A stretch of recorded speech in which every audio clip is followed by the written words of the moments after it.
উত্তরবঙ্গের ভয়াবহ বন্যায় বহু মানুষ গৃহহীন ও অনেকে মারা গেছেন। এই প্রাকৃতিক বিপর্যয়ে ক্ষতিগ্রস্তদের পাশে দাঁড়াতে বামফ্রন্টের শ্রমিক সংগঠন CITU ত্রাণ সংগ্রহ শুরু করেছে। বন্যা কবলিত দুর্গত মানুষদের আর্থিক সহায়তার লক্ষ্যে এই জোর কদমে ত্রাণ সংগ্রহ চলছে।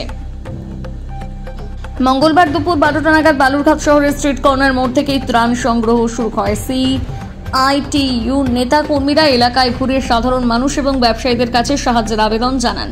এই ত্রাণ সংগ্রহ কর্মসূচি আগামী দুদিন ধরে চলবে। এই কর্মসূচিতে উপস্থিত ছিলেন CITUর সভাপতি প্রদীপ বসু, CPIM জেলা কমিটির সদস্য অপূর্ব সেন সহ অন্যান্য নেতৃত্বরা। সংগৃহীত অর্থ দ্রুত দুর্গতদের হাতে তুলে দেওয়া হয়েছে বলে জানানো হয়েছে।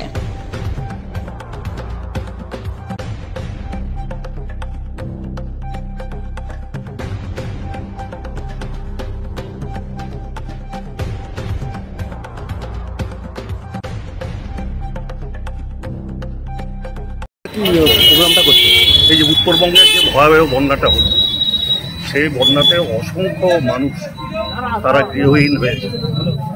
তাদের যতটুকু ফসল বা জীবিকা নির্বাহ করতেন যে সমস্ত জিনিস দিয়ে, সেটাও একদম শেষ।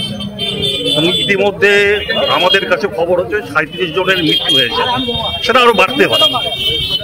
অনেকে এখন পর্যন্ত আমাদের দায়িত্বটা হচ্ছে আমাদের শ্রমিক সংগঠন CITUর পক্ষ থেকে আমরা মানুষের কাছে যাচ্ছি। তাদের যে আর্থিক সাহায্য তারা করছেন, সেটা আমরা তাদের বাঁচার জন্য যতটুকু প্রয়োজন আমাদের সাধ্যমতো সেই তাদেরকে আমরা সেটা পাঠাবো। এটাই হচ্ছে আজকে আমাদের কর্মসূচি অঙ্গ। আপনারা আজকে কোথা থেকে ত্রাণ সংগ্রহ শুরু করলেন? ত্রাণ সংগ্রহ আমাদের বিভিন্ন সংগঠন তারা করেছে, আমাদের অন্যান্য সংগঠনগুলি করেছে। আমরা আমাদের এই স্ট্রিট কর্নার মোড় থেকে আমরা শুরু করলাম। আমাদের এটা চলবে 2 দিন ধরে চলবে। এটা আমরা বিভিন্ন জায়গায়, বিভিন্ন হাট, সমস্ত জায়গা থেকেই আমরা মানুষের কাছে সাহায্য চাই। আপনার নাম? আমি প্রদীপ বসু, সভাপতি CITU দক্ষিণ দিনাজপুর জেলা।